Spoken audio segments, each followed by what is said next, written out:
الله من الشيطان الرجيم. بسم الله الرحمن الرحيم. الحمد لله رب العالمين الرحمن الرحيم مالك يوم الدين. إياك نعبد وإياك نستعين.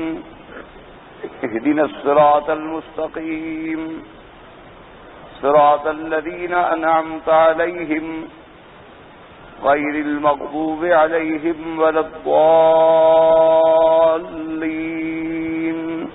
یہ قرآن مقدس کی عظیم سورت ہے اور یہ ایسی سورت مبارک ہے جو نماز میں نزول کے وقت سے لے کر قیامت تک پڑھی جائے گی. اس کا نام فاتحہ بھی ہے، شافیہ بھی ہے، کافیہ بھی ہے. اور اس سورت کی ابتدا کے اندر 3 آیات مبارک جو ہیں وہ حمد و ثنا پہ مشتمل ہیں، اور آخری 3 آیات مبارکہ جو ہیں وہ دعا پہ مشتمل ہیں. اور درمیانی ایک آیت مبارک جو ہے وہ من وجہ حمد و ثنا ہے، اور من وجہ جو ہے وہ دعا ہے. انسان جب الحمدللہ رب العالمین کہتا ہے تو اعتراف کرتا ہے کہ جمیع محامد جو ہیں وہ اللہ کے لیے ہیں جو رب ہیں تمام عالم کے، اور ان کی صفات کا اقرار کرتا ہے الرحمن الرحیم، جو بے حد مہربان ہیں اور نہایت رحم والے ہیں. مالک یوم الدین، جو مالک ہیں روز جزا کے. تو ان 3 آیات مبارکہ میں اسی طرح مسئلہ الوہیت کا بھی ذکر آ گیا اور مسئلہ ربوبیت کا بھی ذکر آ گیا کہ الہ معبود برحق بھی صرف وہی ذات ہے اور وہی جمیع محامد کے قابل اور لائق ہے.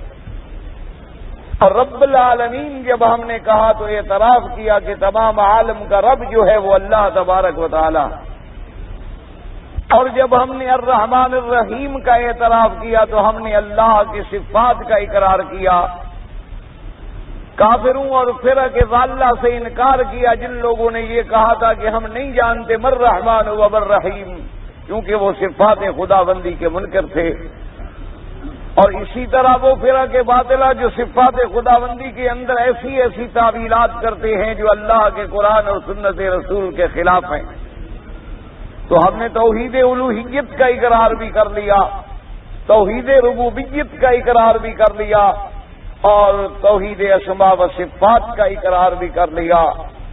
اور جیسے ہم نے یہ اعتراف کیا مالک یوم الدین، تو ہم نے معاد اور آخرت کا بھی اقرار کر لیا کہ روز جزا کا مالک جو ہے وہ اللہ تبارک و تعالی.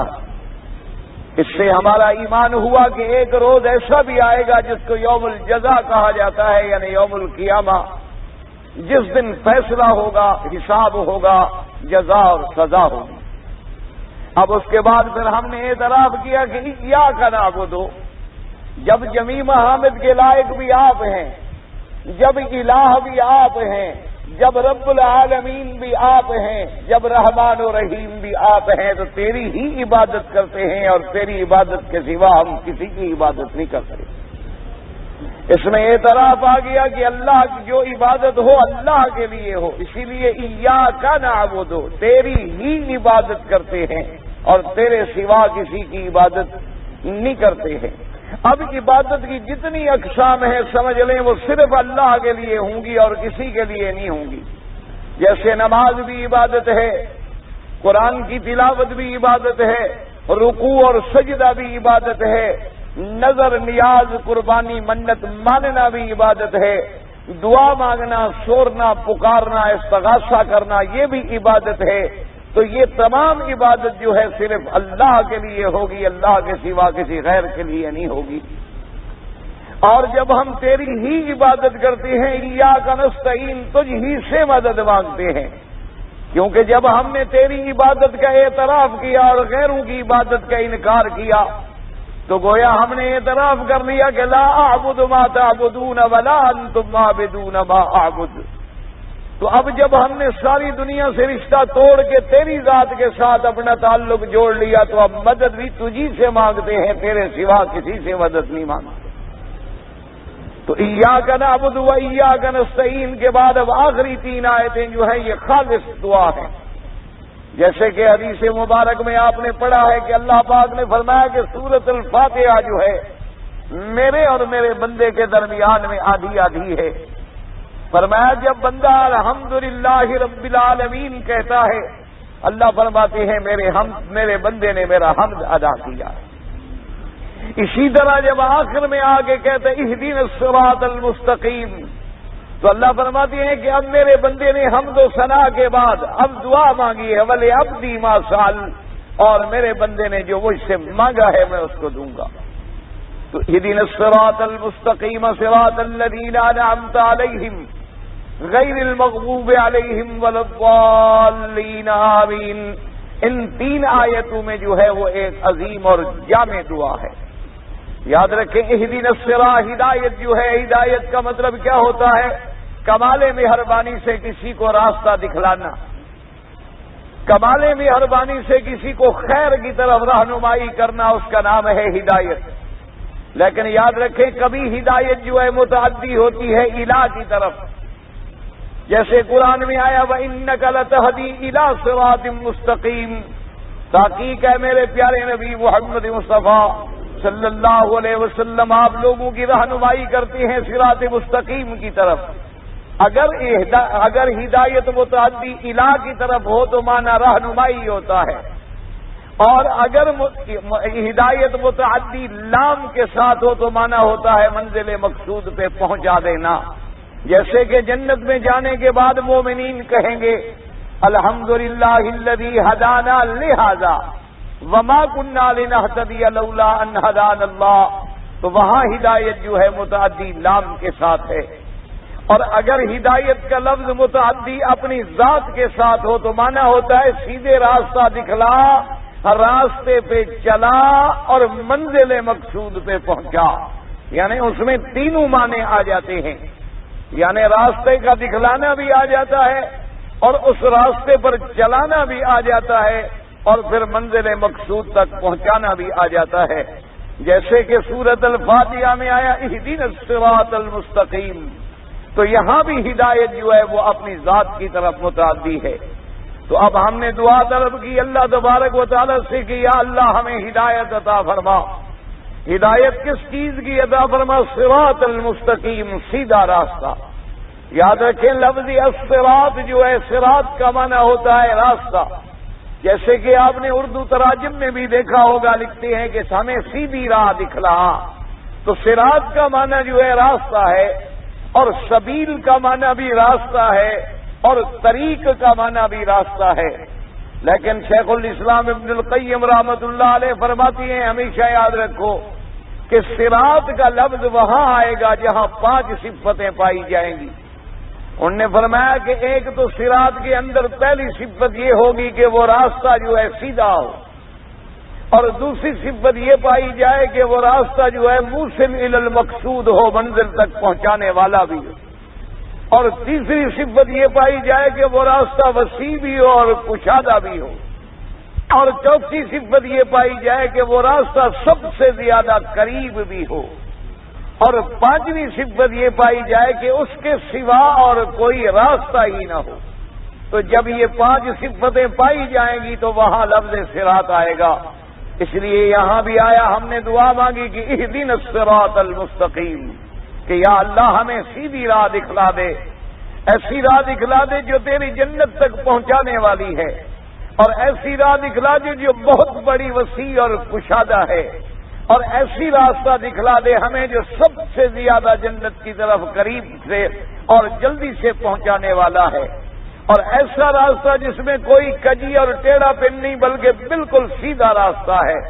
اس لیے ہم نے دعا میں اللہ تبارک و تعالیٰ نے جو ہمیں سکھلایا مانگا گیا اہدنا الصراط المستقیم۔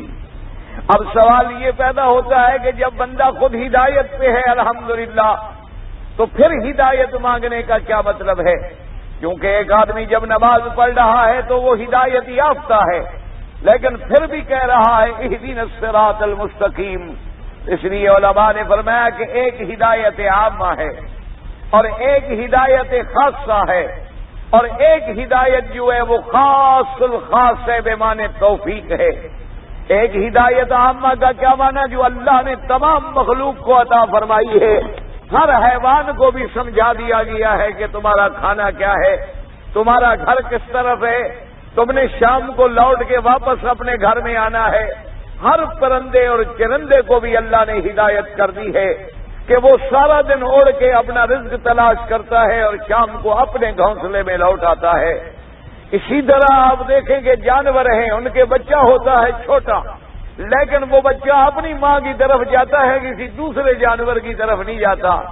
تو ایک ہدایت عامہ ہے جو اللہ نے سب کو عطا فرمائی، الذی خلق فہدی، جو اللہ پاک نے پیدا کیا مخلوقات کو اور اس کو ہدایت عطا فرما دی۔ اور ایک ہدایت خاص ہے، ہدایت خاص وہ ہے جو مکلفین کے لیے ہے، یعنی ان لوگوں کے لیے جو ذوی العقول ہیں، یعنی انسان ہیں اور جن ہیں، کیونکہ یہ دو مخلوق جو ہیں مکلف ہیں، جن کے لیے اللہ تبارک و تعالی نے ان کو ہدایت دی اور ان کی ہدایت کے لیے پیغمبر بھیجے گئے اور ان کی ہدایت کے لیے اللہ نے کتابیں اتاری۔ تو یہ ہدایت خاص ہے۔ اور ایک ہدایت خاص ہوتی ہے کہ اللہ تبارک و تعالی ایسی توفیق عطا فرما دیتے ہیں کہ بندے سے بھلائی ہی بھلائی کا کام ہوتا ہے اور اس کا ہر دم فکر جو ہے وہ اپنی خیر اور بھلائی کی طرف اور دار آخرت کی طرف ہو جاتا ہے۔ جیسے کہ لکھا ہے کہ ابراہیم ابن ادہم رحمت اللہ علیہ، جو اللہ کے ایک بہت بڑے ولی گزرے ہیں، اللہ تبارک و تعالیٰ کے اولیاء میں سے گزرے ہیں، آپ جا رہے تھے اور راستے میں ایک بدو اونٹ پہ سوار ملا۔ اس نے دیکھا کہ وہ پیدل جا رہے ہیں، پوچھا کہ تم کون ہو؟ انہوں نے کہا میرا نام ابراہیم ہے۔ پوچھا کہ کہاں جا رہے ہو؟ انہوں نے کہا قاصدا الی بیت اللہ، میں اللہ تبارک و تعالیٰ کے گھر جا رہا ہوں، حج کے لیے جا رہا ہوں۔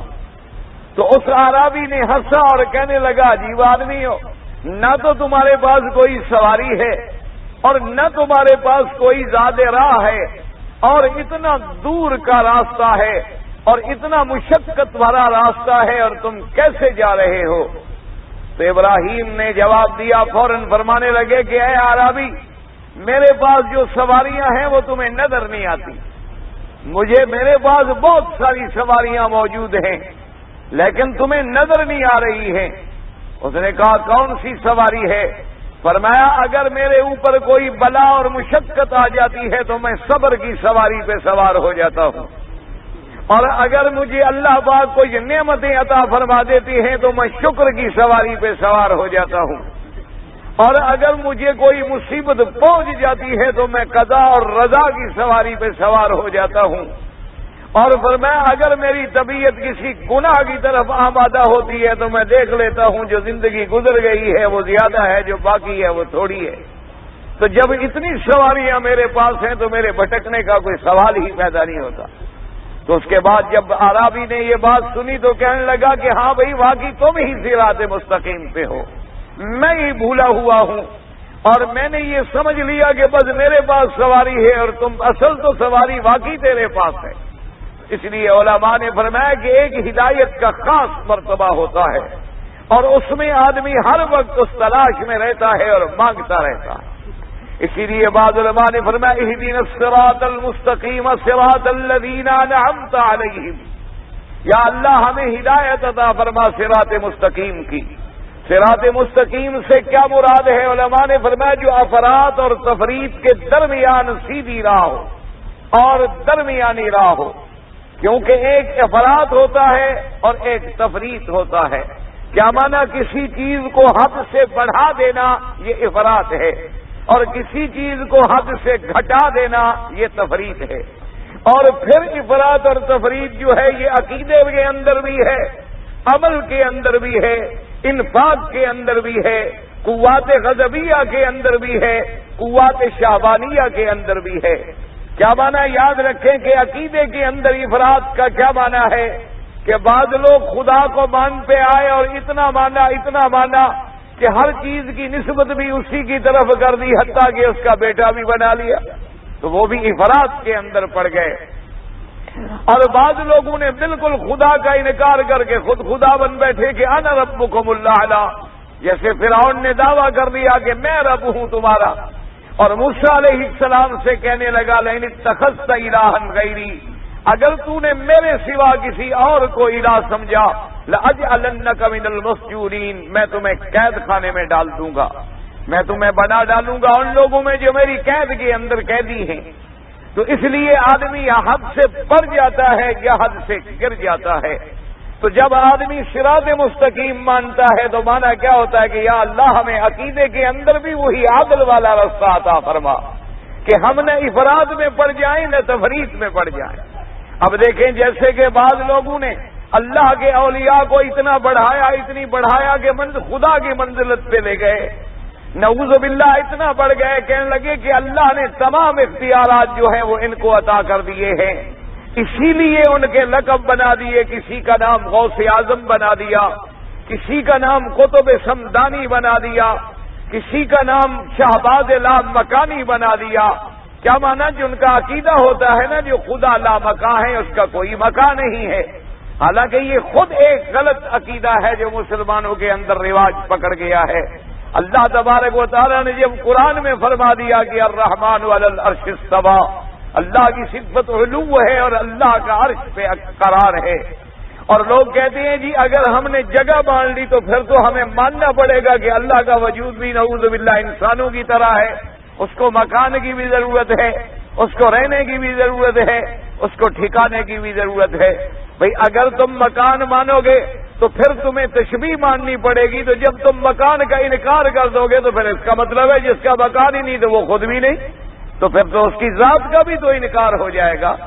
تو اس لیے سیدھا راستہ یہ ہے کہ اللہ تبارک و تعالی عرش پہ ہیں جیسے اس کی شان کو زیبا ہے، باقی لیس کمثلہ شیء، اس کو ہم کسی کے ساتھ تشبیہ نہیں دے سکتے، کسی کے ساتھ ہم مثال نہیں بیان کر سکتے۔ تو اس لیے بعض لوگوں نے یعنی ایسے بنا دیا، اپنے بزرگوں کو اتنی بڑھایا، حتیٰ کہ اتنی بڑھاتے گئے اور اولیاء اللہ کو لکھ دیا زبدۃ الانبیاء، یعنی آپ دیکھیں کہ اولیاء اللہ کو کتنی بڑھایا، کہا زبدۃ الانبیاء، یعنی انبیاء کا مکھن جو ہے وہ یہ میرا پیر ہے۔ بھئی انبیاء کا اگر انبیاء میں یعنی ان میں جب نکالا گیا، بلویا گیا تو انبیاء لسی بن گئے اور پیر صاحب مکھن بن کے نکل آئے۔ تو جب انبیاء کا بھی وہ مکھن بن گئے تو پھر اس سے بڑی گستاخی اور کیا ہو سکتی ہے۔ بعض لوگوں نے کہا کہ اگر تم نے حضور کو دیکھنا ہو تو اپنے مرشد کے چہرے کو دیکھ لو، اور بعض لوگ اس سے آگے بڑھے کہ تم خدا کا دیدار نہیں کر سکتے ہو، لیکن اگر خدا کا دیدار کرنا چاہتے ہو تو تیرے مرشد کا چہرہ جو ہے اسی کے اندر دیدار کر لو۔ اتنا بڑھاتے گئے، بعض لوگوں نے انہیں حاجت روا بنا دیا، بعض لوگوں نے انہیں مشکل کشا بنا دیا، بعض لوگوں نے انہی سے اپنی اولادیں اور نفع نقصان کا مالک بنا دیا، اور بعض لوگ بالکل اولیاء اللہ کا انکار کر بیٹھے، انہوں نے نعوذ باللہ ایسی توہین آمیز اور ایسے بے ادبی کے کلمات ان کی شان میں کہے کہ وہ بھی حد سے نکل گئے۔ تو جب ہم نے مانگا اہدنا الصراط المستقیم کہ یا اللہ ہمیں ایسی راستہ عطا فرما جو سیدھا راستہ، درمیانہ راستہ، نہ ہم افراد میں پڑ جائیں اور نہ ہم تفریط میں پڑ جائیں، نہ ہم انبیاء کے گستاخ بنے کہ ان کی شان کا انکار کر بیٹھیں، ان کی معجزات کا انکار کر بیٹھیں، اور نہ ہم اتنا ان کو بڑھائیں کہ خدا کا بیٹا بنا ڈالیں، نہ ہم ان کو اتنا بڑھائیں کہ انہیں خود خدا بنا ڈالیں، نہ ہم ان کو اتنا بڑھائیں کہ انہیں حاجت روا اور مشکل کشا بنا ڈالیں۔ اسی لیے حضرت سیدنا علی رضی اللہ تعالی عنہ، سیدنا علی رضی اللہ تعالی عنہ نے کتنی پیاری بات فرمائی۔ اللہ تبارک و تعالیٰ کی کروڑوں رحمتیں ہوں سیدنا علی رضی اللہ تعالی عنہ پر۔ آپ نے فرمایا سیحلق فی فئتین محب مفرط و مبغض مفرط، آپ نے فرمایا کہ میرے بارے میں دو جماعتیں جو ہیں وہ ہلاک و برباد ہو جائیں گی، ایک جماعت میری محبت میں بڑھ جائے گی اور ایک جماعت میرے بغض میں بڑھ جائے گی۔ ایک جماعت میری محبت میں بڑھے گی تو مجھے مشکل کشا اور حاجت روا بنا لے گی، اور ایک جماعت میرے بغض میں بڑھے گی تو ناصب اور خارجی بن کے میری شان صحابیت کا بھی انکار کر دے گی۔ اس لیے مسلمان مانگتا ہے میرے اللہ مجھے اعتدال کے رستے پہ رکھ، مجھے عقیدے کے اندر بھی اعتدال عطا فرما اور مجھے عمل کے اندر بھی اعتدال عطا فرما۔ اسی طرح مجھے قول کے اندر بھی اعتدال عطا فرما، اور اسی طرح مجھے افعال کے اندر بھی مجھے اعتدال عطا فرما۔ اسی طرح آپ دیکھیں جیسی اللہ نے مومن کی صفت بیان فرمائی، والذین اذا انفقوا لم یسرفوا ولم یقتروا وکان بین ذلک قواما، کہ جو صحیح ایمان والے لوگ ہیں وہ اگر خرچ کرتے ہیں تو ایسا نہیں کرتے کہ فضول خرچی کریں، اور نہ اتنا بخل کرتے ہیں کہ بالکل جائز کاموں میں خرچ بھی نہ کریں، بلکہ وہ درمیانی راہ اختیار کرتے ہیں۔ اس لیے مانگا گیا اہدنا الصراط المستقیم صراط الذین انعمت علیہم غیر المغضوب علیہم ولا الضالین، یا اللہ ہمیں راستہ ان لوگوں کا نصیب فرما جن پہ تو نے انعام کیا ہے۔ تو اب اسی سے اندازہ فرمائے کہ جب ہم نے تیری الوہیت کا اقرار بھی کر لیا، تیری ربوبیت کا اقرار بھی کر لیا، تیرے اسماء و صفات کا اقرار ہی کر لیا، اور تیری خالص عبادت کا اعتراف بھی کر لیا، اور تجھ سے مدد مانگنے کا وعدہ بھی کر لیا، اور اس کے بعد پروردگار عالم ہم نے طلب ہدایت بھی کر دی، اور ہمیں راستہ بھی عطا فرما جو سیدھا راستہ بھی ہو۔ لیکن راستہ بھی ہو تو آدمی کبھی اکیلا ہو تو گھبرا جاتا ہے کہ راستہ سیدھا ہے، راستہ کشادہ ہے، راستہ بڑا وسیع ہے، راستہ منزل مقصود پہ پہنچانے والا ہے، لیکن مجھے میرے ساتھ ساتھی کوئی نہیں، اس لیے کہا صراط الذین انعمت علیہم، ہمیں ان لوگوں کا راستہ عطا فرما جن پہ تو نے انعام فرمایا ہے، جو منعم علیہم لوگ ہیں ہمیں ان کا راستہ عطا فرما دے۔ اب منعم علیہم لوگ کون ہیں؟ جن پہ اللہ کا انعام ہوا وہ کون لوگ ہیں؟ ان کے اندر اولئک مع الذین انعم اللہ علیہم من النبیین والصدیقین والشہداء والصالحین وحسن اولئک رفیقا۔ اور ایک قول میں آتا ہے کہ حضرت ابن عباس رضی اللہ تعالی عنہ نے فرمایا کہ صراط الذین انعمت علیہم، ان نے فرمایا منعم علیہم کون ہیں؟ فرمایا تھا الملائکۃ والانبیاء والصدیقین والشہداء والصالحین وحسن اولئک رفیقا۔ ان نے فرمایا وہ لوگ ہیں جن پر تو نے انعام کیا، یعنی اللہ کے ملائکہ، وہ لوگ جن پہ تو نے انعام کیا یعنی انبیاء علیہم الصلوات والتسلیم، وہ لوگ جن پہ تو نے انعام کیا جو درجہ صدیقیت کو پہنچے، وہ لوگ جن پہ تو نے انعام کیا جو مرتبہ شہادت سے سرفراز ہوئے، وہ لوگ جن پہ تو نے انعام کیا جو تیرے صالح اور برگزیدہ بندے ہیں، اور کیا ہی بہتر دوست ہیں اور کیا ہی بہتر ان کی رفاقت ہے۔ تو اس لیے طلب کیا گیا صراط الذین انعمت علیہم غیر المغضوب علیہم ولا الضالین۔ اب اسی سے اندازہ کریں کہ بعض جاہلوں نے، جیسے قادیان کے جاہلوں نے ایک مسئلہ پیدا کیا، انہوں نے کہا کہ اگر آدمی اللہ اور اللہ کے رسول کی اطاعت کرتا ہے، کیونکہ قرآن خود کہہ رہا ہے وَمَن يُطِعِ اللَّهَ وَالرَّسُولَ، جو اللہ کی اطاعت کرے اور اللہ کے رسول کی اطاعت کرے، فَأُولَٰئِكَ مَعَ الَّذِينَ أَنْعَمَ اللَّهُ، وہ ان لوگوں کے ساتھ ہوگا جن پہ اللہ نے انعام کیا، اور جن پہ اللہ نے انعام کیا وہ کون ہے؟ من النبیین والصدیقین والشہداء والصالحین وحسن اولئک رفیقا۔ تو ان لوگوں نے ایک مسئلہ پیدا کر لیا کہ بھائی آدمی اگر اللہ اور اللہ کے رسول کی اطاعت کرے تو وہ نبی بھی بن جاتا ہے، یعنی جیسے اللہ کے رسول کی اطاعت کرنے سے آدمی مرتبہ شہادت پہ پہنچ جاتا ہے، جیسے اللہ کے رسول کی اطاعت کرنے سے آدمی ولی بن جاتا ہے، جیسے اللہ کے رسول کی اطاعت کرنے سے آدمی صدیق بن جاتا ہے، تو انہوں نے کہا اسی طرح کوئی اللہ کے رسول کی اطاعت کرے تو وہ نبی بھی بن جاتا ہے۔ اس لیے انہوں نے لوگوں کو دھوکہ دیا کہ مرزا غلام احمد نے اتنی اطاعت کی ہے حضور پاک کی کہ گویا وہ خود مرتبہ نبوت پہ پہنچ گیا، نعوذ باللہ ثم نعوذ باللہ۔ حالانکہ یہ اللہ کے قرآن کی کھلی تعریف ہے۔ کیا معنی یہاں دعا کیا ہے؟ وَمَن يُطِعِ اللَّهَ وَالرَّسُولَ، جو شخص اللہ کی اطاعت کرے اور اللہ کے رسول کی اطاعت کرے، فَأُولَٰئِكَ مَعَ الَّذِينَ، وہ ان لوگوں کے ساتھ ہوگا۔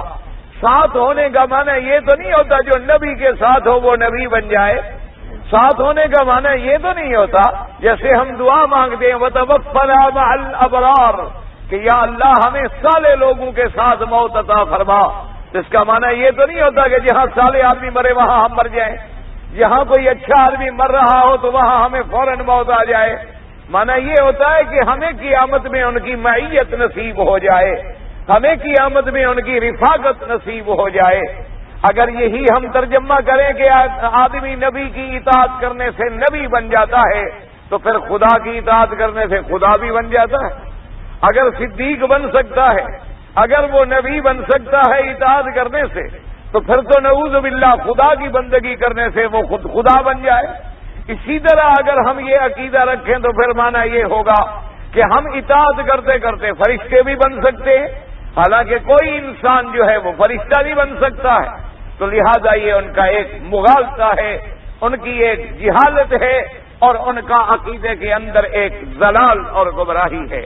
علماء نے فرمایا اہدنا الصراط المستقیم صراط الذین انعمت علیہم، یا اللہ ہمیں ان لوگوں کا رستہ عطا فرما جن پہ تو نے انعام کیا۔ وہ کون لوگ تھے؟ من الانبیاء والصالحین، کہ جب تو نے ان پر آزمائش ڈالی، اگر بیٹا مانگا کہ میرے راستے میں ذبح کرو تو وہ تیار ہو گئے۔ میرا اللہ جب تو نے ان پہ آزمائش ڈالی کہ ان کے سروں پہ آرے رکھ کے 2 ٹکڑے کر دیا گیا تو ان نے زبان سے اف نہیں کیا۔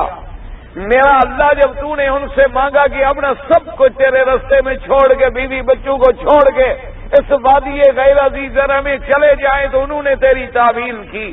یا اللہ ہمیں بھی ان کا راستہ دکھلا، یا اللہ ہمیں بھی ان کے راستے سے چلا، ہمیں بھی ان کا صبر عطا فرما، ہمیں بھی ان جیسی اطاعت عطا فرما، ہمیں بھی ان جیسی قربانی کا جذبہ عطا فرما۔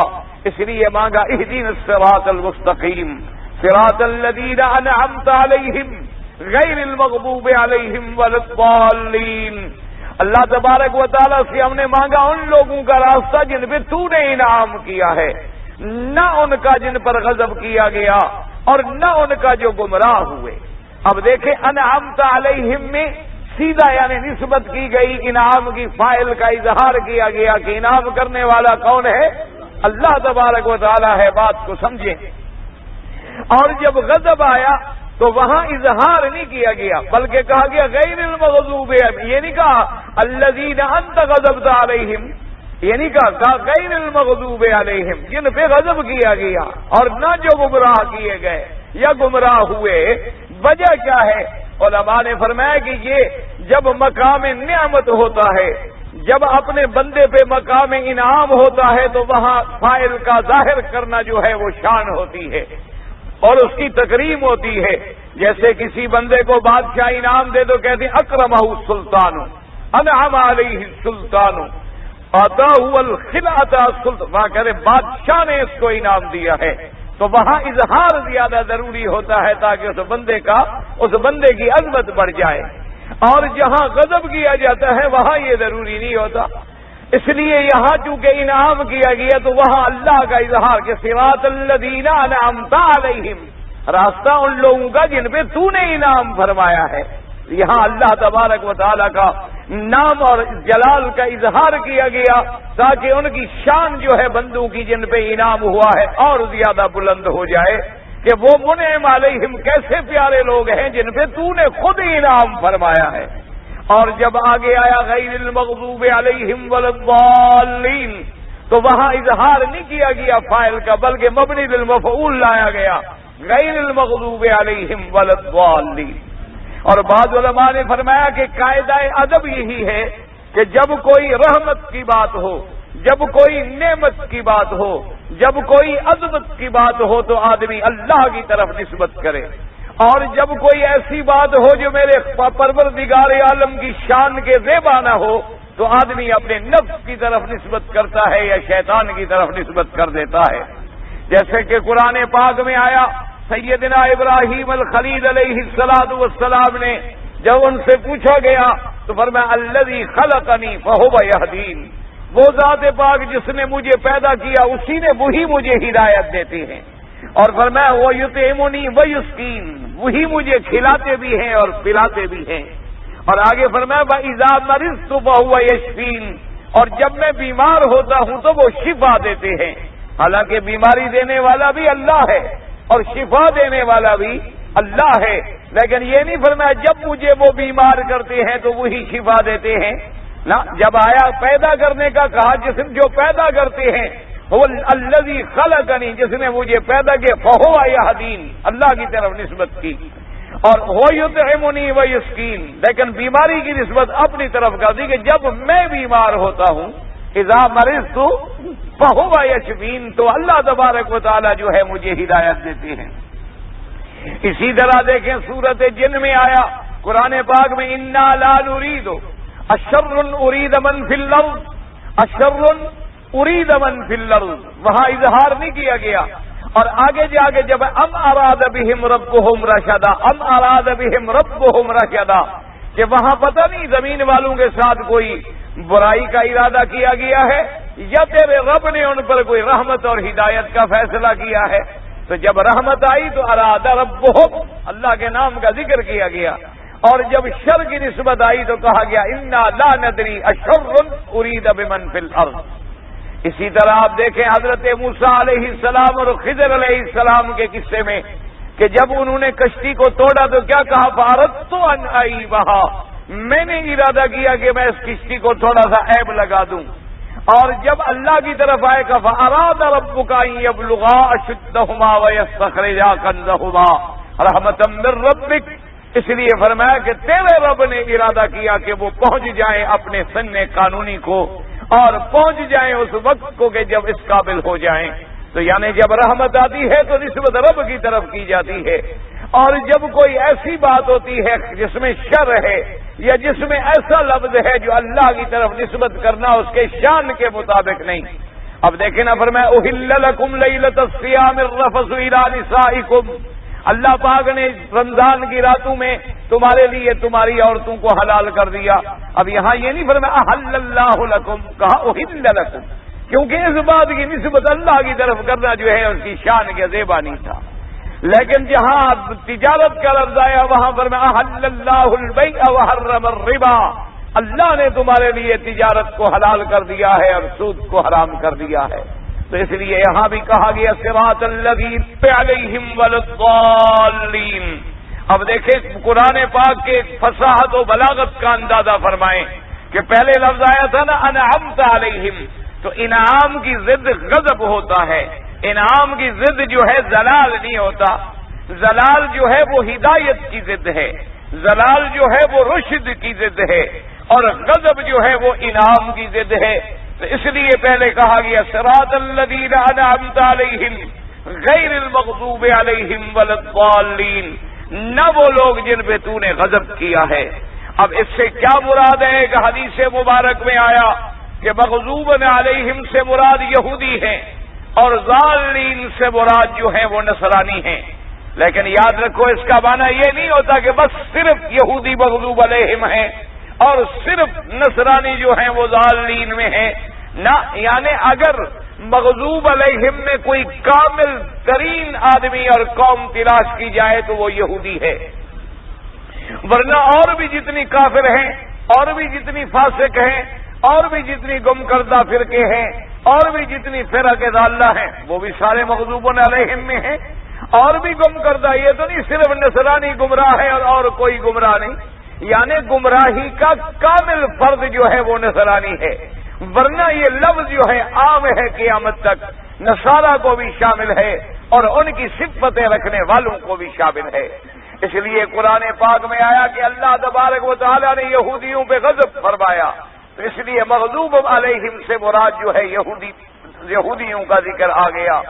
اور ضالین کے بارے میں قرآن پاک میں آیا کہ قد ضلوا کثیرا وضلوا فاضلوا عن سواء السبیل، اور یاد رکھو مغضوب علیہم سے کیا مراد ہوتا ہے، یعنی ایک ایسی قوم جو علم رکھتی ہو لیکن علم رکھنے کے باوجود ہوائے نفسانی کا شکار ہو کر راستے سے ہٹ جائے، وہ اللہ کے غضب کا مستحق ہوتا ہے۔ اور ضالین کا کیا معنی ہوتا ہے، یعنی ایسے لوگ جو گم کردہ راہ ہو گئے، یعنی راستے سے ہٹ گئے اور بھٹک گئے۔ اس لیے علماء نے لکھا ہے بڑا عجیب نکتہ، انہوں نے کہا کہ امت محمد مصطفیٰ صلی اللہ علیہ وسلم کا جب مولوی بھٹکے گا یا جب عالم بھٹکے گا، جب عالم غلطی کرے گا تو وہ مغضوب علیہم میں شامل ہوگا، کیونکہ اس کے پاس علم تو ہے لیکن وہ اپنے اغراض نفسانی کے لیے اس میں تحریفات کرنے کا مرتکب بنے گا۔ اور انہوں نے کہا کہ جب صوفی بھٹکے گا یا جب عابد اور زاہد لوگ بھٹکیں گے راستے سے تو وہ ضالین میں جا پڑیں گے، وہ گم کردہ راہ ہو جائیں گے کہ بجائے اللہ کی عبادت کے اپنی عبادت کروانی شروع کر دیں گے، بجائے اللہ تبارک و تعالیٰ کی بندگی کے وہ خود نعوذ باللہ مختار بن بیٹھیں گے اور حاجت روا بن بیٹھیں گے، اور وہ خود مشکل کشائی کا نعرہ لگا کے بیٹھ جائیں گے۔ تو اس لیے فرمایا کہ یاد رکھو غیر المغضوب علیہم ولا الضالین۔ اور غضب اس پہ ہوتا ہے کہ علم ہے کہ اس سے مراد کون ہے؟ یہودی، کیونکہ یہودی جانتے تھے کہ سب سے سچا نبی میرا محمد مصطفیٰ ہے۔ قرآن پاک نے فرما دیا یعرفونہ کما یعرفون ابناءہم، یہودی ایسے پہچانتے تھے میرے پاک نبی کو جیسے اپنی اولاد کو پہچانتے ہیں۔ کیا مانا کوئی آدمی اپنی اولاد کو پہچاننے میں غلطی نہیں کرتا، دوسرے کے بیٹے کو اپنا بیٹا نہیں کہتا، اسی طرح وہ جانتے ہیں کہ میرا مدنی محمد مصطفیٰ سچا نبی ہے، لیکن اس کے باوجود وہ انکار کرتے ہیں۔ اور اسی لیے علماء نے فرمایا کہ ان پر اللہ کا غضب آیا، اور بعض علماء نے فرمایا کہ وجہ یہ ہے کہ یہودیوں نے دو نبیوں کا انکار کیا۔ یہودیوں نے جیسے میرے پاک نبی حضرت محمد الرسول اللہ ان کا انکار کیا، اسی طرح حضرت عیسیٰ علیہ السلام کا بھی انکار کیا، تو دو نبیوں کا انکار کیا، وہ غضب کے مستحق ٹھہرے۔ اور نصرانیوں نے ایک نبی کا انکار کیا، یعنی حضرت محمد الرسول اللہ صلی اللہ علیہ وعلا آلہ واصحابہ وسلم تسلیما کثیرا کثیرا، کیونکہ یہودیوں کا ایمان تھا موسیٰ علیہ السلام پر، تو موسیٰ علیہ السلام کے بعد زمانہ آیا حضرت عیسیٰ علیہ السلام کا، تو انہوں نے عیسیٰ کو بھی نہ مانا، بلکہ عیسیٰ علیہ السلام کے قتل کے درپے ہوئے عیسیٰ علیہ السلام پہ نعوذ باللہ تہمتیں لگائی۔ اور نصرانی جب آئے تو عیسیٰ علیہ السلام کے بعد آئے تو انہوں نے زمانہ دیکھا صرف حضرت محمد مصطفیٰ کا، تو انہوں نے دو انبیاء کا انکار کیا، دو رسولوں کا انکار کیا، اور انہوں نے ایک رسول کا انکار کیا۔ لیکن ہمیشہ یاد رکھیں کہ مغضوب علیہم ولا الضالین، وہ لوگ جن پہ غضب کیا گیا، یا ضربت علیہم الذلۃ والمسکنہ، جن پہ اللہ نے ذلت اور جن پر اللہ تبارک و تعالیٰ نے ہلاکت لکھ دی۔ اس سے مراد یہ نہیں ہوتا کہ صرف یہودیوں پہ ہوگا اور کسی پہ نہیں ہوگا، جس آدمی کے اندر یہودیوں کی صفتیں پائی جائیں گی ان پر بھی اسی طرح اللہ کا غضب ہوگا، اور جن پر نصرانیوں کی صفتیں پائی جائیں گی ان پر بھی اسی طرح اللہ تبارک و تعالیٰ کی ناراضگی ہوگی۔ یعنی ایک اللہ تبارک و تعالیٰ تو ایک قاعدہ کلیہ بیان کرتے ہیں، یعنی ایمان والوں کی جن میں صفات پیدا ہو جائیں گی اور جن میں صفتیں ایمان والوں کی پیدا ہوں گی تو ان پر قیامت تک ایمان والوں کے انعامات ملیں گے۔ یعنی جیسے انبیاء علیہ السلام کے بعد صحابہ کا دور آیا اور آج کا دور ہے، تو قیامت تک جو بندہ ایمان والا ہوگا، ایمان والوں کی صفتیں ہوں گی تو ان کا شمار ایمان والوں کے ساتھ ہوگا۔ اسی طرح جن کی صفتیں یہود والی ہوں گی، یعنی جیسے یہودیوں میں انکار نبوت ہے، جیسے یہودیوں میں تحریف کتاب اللہ ہے، جیسے یہودیوں میں اکل اموال الناس بالباطل ہے، جیسے یہودیوں میں اللہ کی تورات کا بدل ڈالنا ہے، یہودیوں میں پیسے لے کر فتووں کا تبدیل کر دینا ہے، یہودیوں کے اندر مکر ہے اور خداع ہے، یہودیوں کے اندر سود ہے اور ربا ہے، یہودیوں کے اندر دھوکہ اور فریب ہے، تو وہ صفتیں جن جن لوگوں میں پائی جائیں گی ان کے ساتھ اللہ بھی وہی یہودیوں والا معاملہ فرمائیں گے۔ اور اسی طرح والضالین کا معنی ہے جو گم کردہ رہا ہے کہ راستے پر ہونے کے باوجود انہوں نے راستے کو چھوڑ دیا۔ تو اب دیکھیں کتنی بڑی جامع دعا آ گئی، صراط الذین انعمت علیہم۔ اور یہ بھی دیکھیں کہ کبھی اللہ تبارک و تعالیٰ نے صراط کی نسبت کی ہے اپنی ذات کی طرف، فرمایا صراط اللہ الذی لہ ما فی السماوات و ما فی الارض، اور کہیں فرمایا ان ھذا صراطی مستقیما، یہ میرا راستہ ہے۔ اور یہاں صراط کی نسبت فرمائی ان لوگوں کی طرف جن پہ اللہ نے انعام کیا ہے، صراط الذین انعمت علیہم، اور وہ نہ غیر المغضوب علیہم ولا الضالین۔ تو اب ہمیشہ یاد رکھ لیں کہ دو چیزیں ہیں، ایک یعنی خلاصے کے طور پہ میں عرض کر دوں ایک کو کہتے ہیں ایک چیز کیا ہے کتاب اللہ، اور ایک چیز کیا ہے رجال اللہ، یعنی ایک چیز کیا ہے اللہ کی کتاب، اور ایک چیز کیا ہے یعنی اللہ کے بندے۔ تو ایک کو آپ کہیں گے کتاب اللہ، اور ایک کے بارے میں آپ کہیں گے رجال اللہ۔ اب مشکل کیا پڑ گئی ہے کہ بعض لوگوں نے کتاب اللہ کو تو پکڑ لیا لیکن رجال اللہ کو چھوڑ دیا، اور بعض لوگوں نے رجال اللہ کا دامن پکڑ لیا لیکن کتاب اللہ کو چھوڑ دیا۔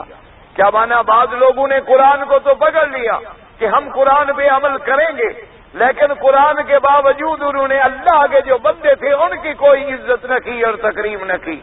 نتیجہ یہ نکلا کہ وہ بھی راستے سے ہٹ گئے، کیونکہ اگر صرف کتاب اللہ کافی ہوتی تو پھر اللہ تبارک و تعالیٰ اپنے انبیاء کیوں بھیجتے، اپنے پیغمبر کیوں بھیجتے، اپنے رسول کیوں بھیجتے؟ صرف اللہ پاک مکے والوں کے لیے قرآن نازل فرما دیتے کہ بھی قرآن بھی عربی میں ہے اور تم بھی عربی ہو، قرآن کو پڑھ لو اور عمل کرتے چلے جاؤ۔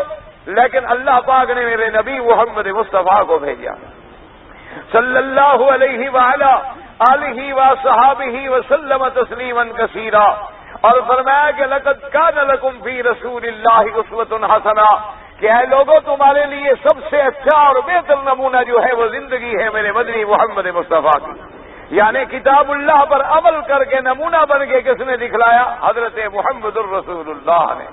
اور اسی طرح انبیاء کے بعد صحابہ، تابعین، تبع تابعین، محدثین، ائمہ فقہا، اللہ کے اولیاء، جن لوگوں نے اسی طرح اتباع کی حضرت محمد الرسول اللہ۔ اچھا، بعض لوگوں نے کیا کیا؟ انہوں نے رجال اللہ کو پکڑ لیا، انہوں نے کہا کہ بس میرا مرشد کامل ہے، میرا پیر کامل ہے، میرا پیر کلندر ہے، اور میرا پیر جو ہے وہ درجہ قیوم پہ پہنچ گیا ہے، اور میرا مرشد جو ہے وہ جو چاہے جب چاہے اس کی نظر سے ولی بنتے ہیں، اس کی جس پہ نظر پڑ جائے وہ بھی ولی بن جاتا ہے، وہ جس کو گالیاں دے دے اس کا کام ہو جاتا ہے، وہ جدھر اشارہ کر دے ادھر سارے مسئلے حل ہو جاتے ہیں۔ انہوں نے رجال اللہ کو پکڑ لیا، کتاب اللہ کو چھوڑ دیا، انہوں نے اللہ کے قرآن کا دامن چھوڑ دیا اور صرف رجال اللہ تک آئے، وہ بھی بھٹک گئے۔ اور راستے پہ کون رہے؟ جنہوں نے اللہ کے قرآن کو بھی پکڑا اور اللہ کے بندوں سے بھی اپنا تعلق جوڑ لیا۔ یعنی جب رجال اللہ پہ نظر ڈالی تو ان کو کتاب اللہ کی روشنی میں پرکھا کہ قرآن کے مطابق یہ اللہ کا بندہ بنتا بھی ہے کہ نہیں بنتا۔ ان کو اگر دیکھا تو کتاب اللہ کی روشنی میں دیکھا کہ یہ خود قرآن و سنت پہ کتنا بڑا عامل ہے۔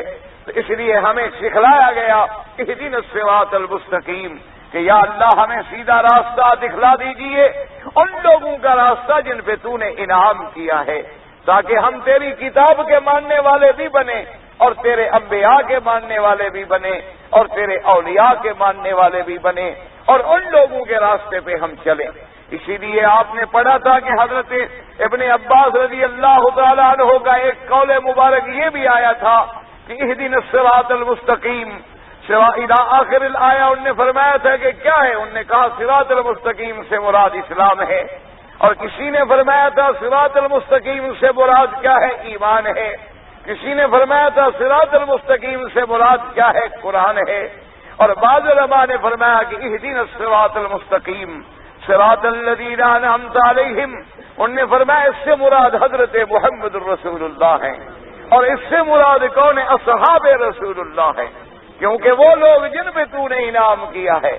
اور بعض علماء نے فرمایا کہ اسی آیت سے یہ بات بھی ثابت ہو گئی کہ جو سیدنا ابی بکر رضی اللہ تعالی عنہ کی صدیقیت کا قائل نہ ہو وہ بھی ایمان پہ نہیں ہوگا، کیونکہ اللہ نے فرما دیا صراط الذین انعمت علیہم، راستہ دکھلا دیجئے ہمیں ان کا جن پہ تو نے انعام کیا ہے، اور جن پہ انعام کیا ہے کون ہے؟ انعم اللہ علیہم من النبیین والصدیقین، پہلا درجہ انبیاء کا اور دوسرا درجہ صدیقین کا، اور تمام دنیا کے صدیقین میں سے پہلا درجہ جو ہے وہ سیدنا ابی بکر کا رضی اللہ تعالی عنہ، والذی جاء بالصدق وصدق بہ، اور پہلا درجہ ہے صدیق کا جس کو آسمانوں سے لقب دیا گیا صدیق کا۔ تو جو اگر صدیق کا منکر ہوگا تو گویا وہ صدیقین کا منکر ہوگا۔ تو تو اس لیے علماء نے فرمایا کہ اس سے مراد کیا ہے؟ اہدنا الصراط المستقیم صراط الذین انعمت علیہم غیر المغضوب علیہم ولا الضالین، کہ سیدھا راستہ دکھلا دیجئے ہمیں حضرت محمد الرسول اللہ کا، اور حضرت محمد الرسول اللہ صلی اللہ علیہ وسلم کے بعد یعنی سیدنا ابی بکر صدیق کا، خلفائے راشدین کا، اور اصحاب رسول اللہ کا صلی اللہ علیہ وعلی آلہ وسلم۔ اور اسی کی تائید ہوتی ہے اس حدیث مبارک سے جس میں میرے پاک نبی کا فرمان ہے، آپ نے فرمایا کہ ستفترق امتی علی 73 فرقہ، آپ نے فرمایا میری امت جو ہے وہ 73 گروپوں میں 73 گروہوں میں بڑھ جائے گی۔ یاد رکھو 73 گروہ سے مراد یہ ہوتا ہے جو بڑے بڑے گروہ ہیں، ورنہ تو ایک جو ہے مثلا روافض یا شیعہ ہیں، آگے ان کا 360 قسمیں ہیں۔ اسی طرح معتزلہ ہیں، آگے ان کے اندر کئی قسمیں ہیں، کوئی جبریہ ہیں، کوئی قدریہ ہیں، کوئی کرامیہ ہیں، مختلف اقسام ہیں۔ تو حضور نے فرمایا کہ 73 فرقے میں بڑھ جائے گی، تو 73 فرقے سے مراد وہ بڑے بڑے فرقے ہوتے ہیں، آگے ان کی پھر شاخیں ہوتی ہیں، چاہے شاخیں ہزاروں بھی بن جائیں۔ آپ نے فرمایا کہ میری امت جو ہے وہ 73 فرقوں میں بڑھ جائے گی، کلہم فی النار، تمام کے تمام فرقے جہنم میں جائیں گے مگر ایک فرقہ جو ہے وہ جنت میں جائے گا۔ صحابہ نے پوچھا کہ اس فرقے سے کون سا فرقہ مراد ہے؟ آپ نے فرمایا الا ما انا علیہ واصحابی، وہ فرقہ جنت میں جائے گا جو میرے اور میرے صحابہ کے طریقے پہ ہوگا۔ اس لیے بعض علماء کرام نے فرمایا کہ اس آیت مبارکہ میں ہمیں جو دعا سکھلائی گئی وہ یہی سکھلائی گئی کہ اہدنا الصراط المستقیم صراط الذین انعمت علیہم غیر المغضوب علیہم ولا الضالین۔ اور اسی میں یاد رکھیں کہ یہاں جمع کا صیغہ آیا اہدنا، یا اللہ ہمیں ہدایت فرما، ہمیں راستہ سیدھا دکھلا۔ یہ نہیں کہا کہ اہدنی، مجھے سیدھا راستہ دکھلا، اکیلی دعا نہیں بلکہ جمع کا صیغہ آیا۔ اس کی کیا وجہ تھی؟ تو علماء نے فرمایا کہ اس کے اندر بھی حکمت ہے کہ جب ہم نے کہا الحمدللہ رب العالمین، تمام محامد، جمیع محامد تیرے لیے، تو آگے جب ہم نے کہا ایاک نعبد، تو ہم سب تیری ہی عبادت کرتے ہیں، وہاں بھی جمع تھی۔ ایاک نستعین، اور تجھ ہی سے مدد مانگتے ہیں، تو وہاں بھی جمع تھی۔ تو جب عبادت کرنے میں بھی ہم سب جمع تھے اور مدد مانگنے میں بھی ہم سب جمع تھے اور محامد میں بھی جمیع محامد تیرے تھے، تو ہدایت بھی ہم سب کو عطا فرما۔ اہدنا الصراط المستقیم صراط الذین انعمت علیہم غیر المغضوب علیہم ولا الضالین۔ اور بعض علماء نے فرمایا کہ اس کے اندر حکمت ہے۔ ایک روایت میں آیا میرے پاک نبی نے سرکار مدینہ حضرت محمد مصطفیٰ صلی اللہ علیہ وسلم نے فرمایا اپنے رب سے ایسی زبان سے دعا مانگا کرو جس زبان نے کبھی گناہ نہ کیا ہو۔ تو اب صحابہ حیران ہو گئے، انہوں نے کہا حضور کون دنیا میں ایسا بندہ ہو سکتا ہے جس کی زبان نے غلطی نہ کی ہو؟ اللہ کے نبی پاک ہو سکتے ہیں، اللہ کے نبی معصوم ہو سکتے ہیں، انبیاء کے علاوہ تو کوئی معصوم نہیں ہو سکتا۔ تو آپ نے فرمایا اس کا معنی یہ ہوتا ہے کہ تم دوسرے کے لیے دعا مانگا کرو، وہ تمہارے لیے دعا مانگا کرے۔ کیا مانا؟ کہ میں جب آپ کے لیے دعا مانگ رہا ہوں تو آپ کے لیے تو میں نے کوئی گناہ نہیں کیا نا، آپ کے لیے تو میرا دامن اور میری زبان ہر چیز صاف ہے، کوئی گناہ ہے ہی نہیں۔ آپ جب میرے لیے دعا کر رہے ہیں تو آپ کا میری وجہ سے تو دامن صاف ہے، اس لیے فرمایا گیا کہ تم سب کے لیے دعائیں کرو۔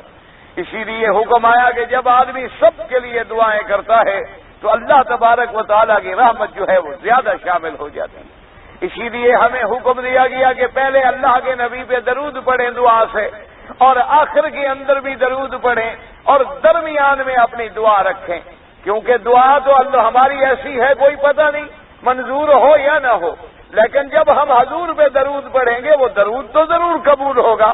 تو جب اول بھی قبول ہوگا آخر بھی قبول ہوگا تو درمیان میں جو دعا ہے وہ بھی پروردگار کی رحمت سے قبول ہو جائے گی۔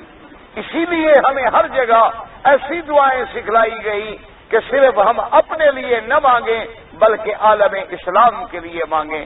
آپ دیکھیں ربنا آتنا فی الدنیا حسنۃ وفی الآخرۃ حسنۃ وقنا عذاب النار۔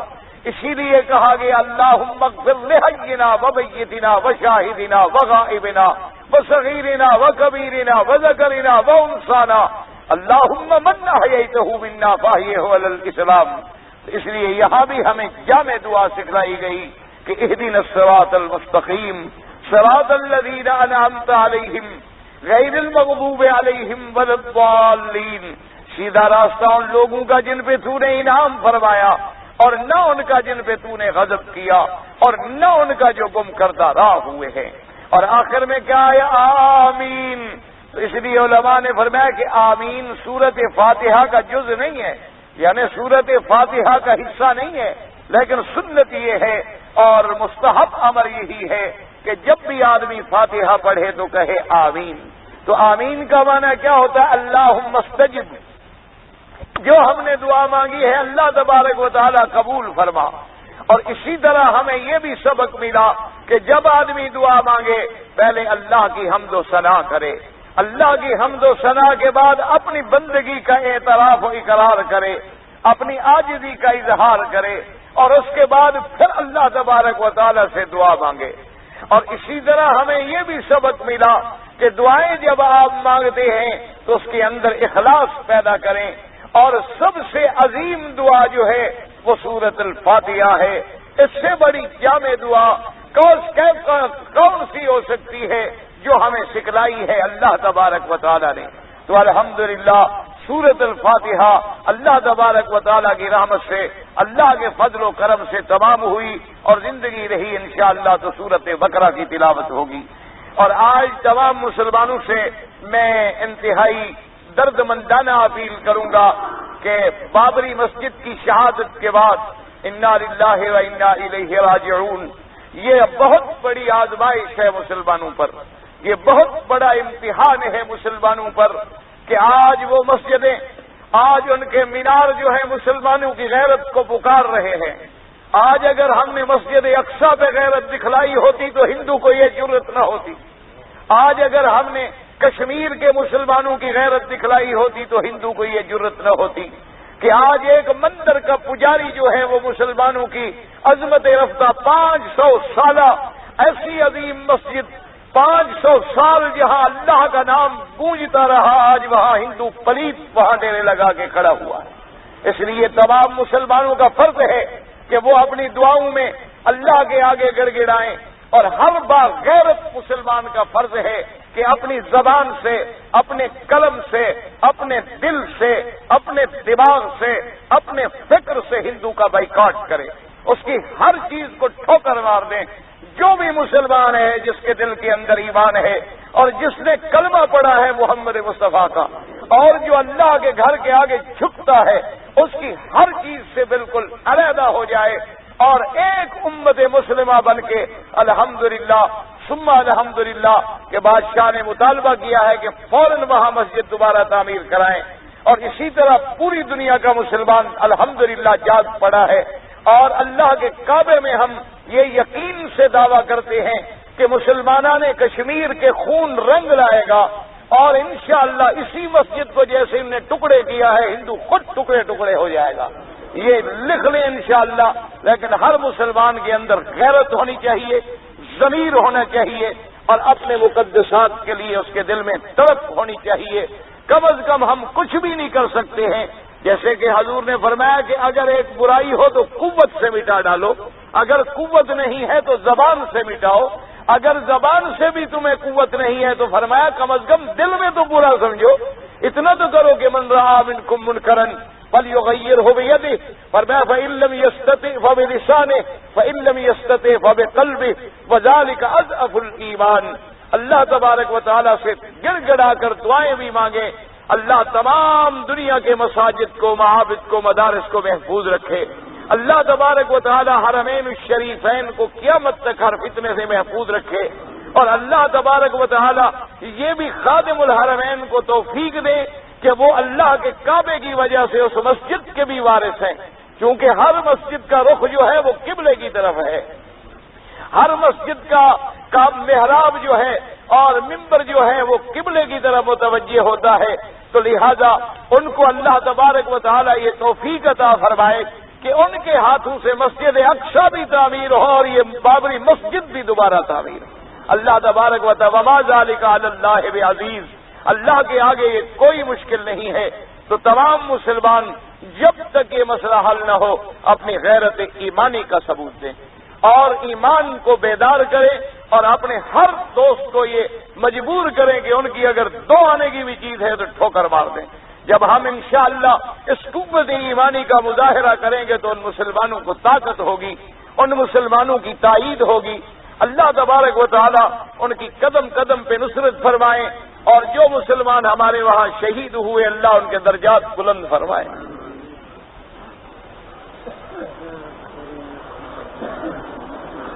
یہ جی نفل شکرانہ، نفل ہدیہ بحضور غوث پاک، بحضور سلطان اللہ رفیق، بھئی یہ سب بدعت کی باتیں ہیں۔ نفل ہے، سنت ہے، فرض ہے، اللہ کی نماز، یاد رکھا۔ باقی ہے کہ پڑھ کے کسی نے دعا مانگی کہ ثواب اللہ کسی کو عطا فرمائے، یہ علیحدہ بات۔ یہ نہیں ہوتی کہ نفل کسی بندے کی ہو جائے، جیسے ہم کہتے ہیں نا 4 رکعت نماز سنت عشاء، تو یہ سنت کا معنی یہ نہیں کہ یہ نماز حضور کی ہے اور فرض اللہ کی ہے، نماز سب اللہ کی ہے۔ سنت معنی طریقہ ہے محمد مصطفیٰ کا، اور نفل معنی کیا ہوتا ہے کہ یعنی یہ زائد عبادت ہے، اگر ہم کریں گے تو ہمیں ثواب ملے گا اور نہیں کریں گے تو ہمیں گناہ نہیں ہوگا۔ اگر کسی نے کوئی نفلی عبادت کی اور دعا مانگی کہ اللہ فلاں کو ثواب عطا فرما دے، ٹھیک بات ہے، کوئی انکار نہیں، لیکن اگر وہ یہ سمجھے کہ یہ نفل یا نماز ہی میرے پیر کی ہے، اس سے بڑا کفر دنیا میں پھر کوئی نہیں ہو سکتا۔ طواف کے دوران عورت پردہ کرے یا نہ کرے؟ بالکل کرے، کیونکہ بی بی عائشہ صدیقہ رضی اللہ تعالیٰ عنہ فرماتی ہیں کہ جب ہم حج پہ آئے احرام کی حالت میں تھے، جب لوگ قریب آ جاتے تھے تو ہم پردہ اپنے چہروں پر گرا لیتی تھیں، صدلنا علی وجوہنا، اور اگر ہم دور ہو جاتی یا لوگ دور چلے جاتے تو ہم اپنے کپڑے کو اٹھا لیتے تھے۔ تو پردہ ہوتا ہی اسی لیے ہے کہ آدمی فتنے سے بچ جائے، اللہ تبارک و تعالی مرد اور عورت کو فتنوں سے محفوظ رکھے، لہذا طواف ہے، گھر ہے، باہر ہے، حرم ہے، پردہ ضروری ہے۔ پتہ ہے جی کہ ابو داؤد میں حدیث مبارک ہے کہ انبیاء علیہ السلام اپنی قبر میں زندہ ہیں اور کب انبیاء علیہ السلام کو مٹی نہیں کھاتی، بالکل صحیح حدیث ہے۔ حضور نے فرمایا اللہ نے انبیاء کے جسد جو ہیں وہ مٹی پر حرام کر دیے ہیں، مٹی کو یہ طاقت نہیں ہے کہ وہ انبیاء کے جسد کو چھیڑ سکے۔ اسی طرح آیا کہ انبیاء علیہ السلام زندہ ہیں لیکن وہ حیات برزخی ہے، یعنی حیات دنیاوی نہیں، دنیاوی حیات علیحدہ ہے، آخرت کی حیات علیحدہ ہے، برزخ کی حیات علیحدہ ہے، یاد رکھیں۔ کیوں دنیا کی حیات میں ہم مکلف ہیں، نماز کے، روزے کے، حج کے، زکوٰۃ کے، موت کے بعد کوئی مکلف نہیں ہوگا، اور پھر یہ زندگی ہماری فنا ہو جائے گی، اصل زندگی جو ہے وہ آخرت والی زندگی ہوگی۔ تو انبیاء علیہ السلام کے بارے میں بالکل جب شہید کے بارے میں آیا کہ اس کو مردہ نہ کہو، اور شہید تو شہید بن ہی نہیں سکتا جب تک نبی کا کلمہ نہ پڑھے، تو نبی کا شان کتنا بڑا بلند ہوگا جب اللہ فرماتا ہے کہ شہیدوں کو بھی مردہ نہ کہو بلکہ وہ زندہ ہیں۔ تو انبیاء کا درجہ آپ دیکھیں نا، اولئک مع الذین انعم اللہ علیہم من النبیین والصدیقین والشہداء، تو اب شہید تو تیسرے نمبر کا آدمی ہے۔ تو یہ عجیب انصاف ہوگا اللہ کا کہ تیسرے یعنی 3rd کلاس میں آپ سفر کریں تو آپ کو ماشاءاللہ کولر بھی ملے، آپ کو وہاں ٹھنڈے پانی بھی ملے، آپ کو وہاں کھانے بھی ملے، اور جو 1st کلاس میں اس کو کچھ ہی نہ ملے، یہ کوئی انصاف ہو سکتا ہے؟ تو لہذا انبیاء کا درجہ بڑا عظیم ہے، لیکن ان کی حیات عالم برزخ سے تعلق رکھتی ہے، اس لیے زیادہ بحثوں میں نہ پڑے، اور جو حدیث انہوں نے لکھی ہے ابو داؤد کی وہ صحیح حدیث ہے۔ ایک آدمی جو ہے جو اچھی حدیث مل جاتی ہے اس پر عمل کرتا ہے، اچھا اس کو یہ کیسے پتہ چلا یہ اچھی حدیث ہے، نعوذ باللہ یہ اچھی نہیں ہے؟ یہ تو کسی سے پڑھے گا نا، ورنہ خود کیسے فیصلہ کرے گا کہ یہ حدیث صحیح ہے یا حدیث ضعیف ہے یا حدیث مقبول ہے یا حدیث مرسل ہے یا حدیث منقطع ہے؟ آخر کس سے پوچھے گا؟ کسی امام سے تو پوچھے گا نا، آخر امام بخاری سے چلو پوچھے گا، تو امام بخاری نے بھی تو کسی سے پوچھا ہوگا۔ تو بات تو وہی آ گئی کہ جو آدمی نہیں جانتا وہ لازم کسی عالم سے پوچھے گا۔ چاند کو جب کھا لیا جاتا ہے، پتہ نہیں کیا عورتوں کی حمل چلی جاتی ہے، یہ تو کوئی جھوٹا قصہ ہے. چاند کو کھا لیا کیا مانا؟ چاند کھاتا ہے کوئی یعنی یا دہن لگ جاتا ہے، چاند پکڑا جاتا ہے، کوئی حمل شمل نہیں چلی جاتی، کچھ بھی نہیں ہوتا.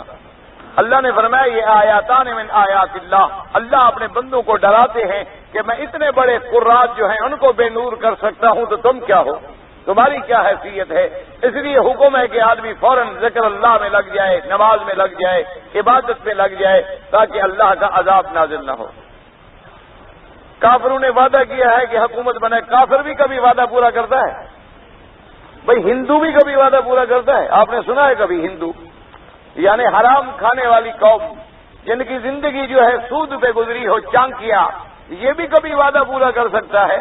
وہ تو وعدہ پورا کرے گا جب مسلمان جوتا مارے گا، جب مسلمان اپنی قوت اور طاقت استعمال کرے گا، پھر اس کو وعدہ پورا کرنا پڑے گا.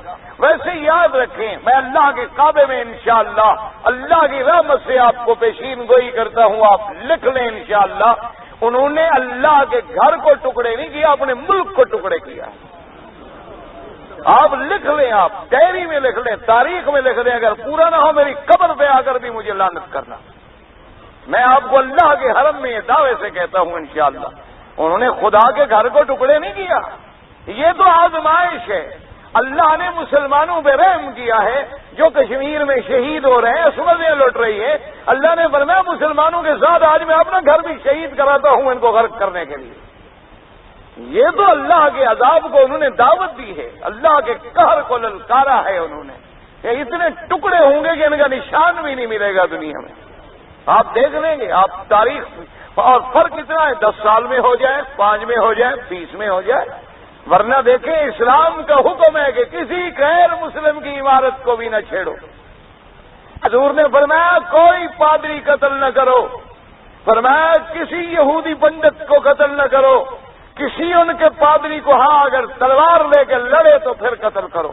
فرمایا ان کی عبادت گاہوں کو نہ چھیڑو، ان کے کسی مندر کو نہ چھیڑو، کیونکہ ہر آدمی اپنی اپنی عبادت کے اندر آزاد ہے. وَلَوْلَا دَفْعُ اللَّهِ النَّاسَ بَعْضَهُمْ لِبَعْضٍ، اللہ نے فرمایا اگر ہم ایک دوسرے سے لوگوں کو نہ روکتے تو دنیا میں فساد آ جاتا، مساجد کو گرا دیا جاتا اور ان کے معابد کو گرا دیا جاتا، گرجوں کو گرا دیا جاتا. اور ہم مسلمانوں نے ہر جگہ حفاظت کی ہے. اور یہ اتنے بڑے جھوٹے ظالم ہیں. آج تجھ کے بابری آپ اٹھا کے دیکھ لیں، جس ظہیر الدین بابر کے نام سے انہوں نے جھوٹ بولا ہے کہ اس نے رام جنم ان کا خدا پیدا ہوا تھا. خدا پیدا ہوتا ہے، اس کا بھی ماں باپ ہوتا ہے. اتنے بڑے جھوٹے ہیں. جو لوگ بندر کو خدا مانتے ہوں، جو لوگ گائے کو خدا مانتے ہوں، جو لوگ سانپ کو خدا مانتے ہوں، کہتے ہیں کہ ظہیر الدین بابر نے ہمارا رام مندر توڑ کے یہاں مسجد بنائی تھی. یہ اتنا بڑا جھوٹ ہے. تاریخ میں تمام کتابیں دیکھ لیں تو اس کے بابری اٹھا کے دیکھ لیں کہ وہ اجودھیا میں گزرا بھی نہیں ہے بابر، بلکہ اس نے وہاں اپنا جو گورنر مقرر کیا تھا اس نے یہ مسجد بنائی تھی. نہ وہاں کوئی مندر تھا اور نہ وہاں کوئی چیز تھی. پھر ظہیر الدین بابر نے اپنے بیٹے ہمایوں کو جو خط لکھا ہے اس نے لکھا کہ کسی کے مندر کو نہ گرانا. اس نے اس کے اندر لکھا کہ کسی مذہب کی بنا پر کسی کو سزا نہ دینا. اس نے لکھا ہر مندر کی حفاظت کرنا. تم جس ملک کے بادشاہ بن رہے ہو اس کے اندر بہت مذہب والے لوگ رہتے ہیں، ہر مذہب کا احترام کرنا، کسی کے ساتھ برائی نہ کرنا.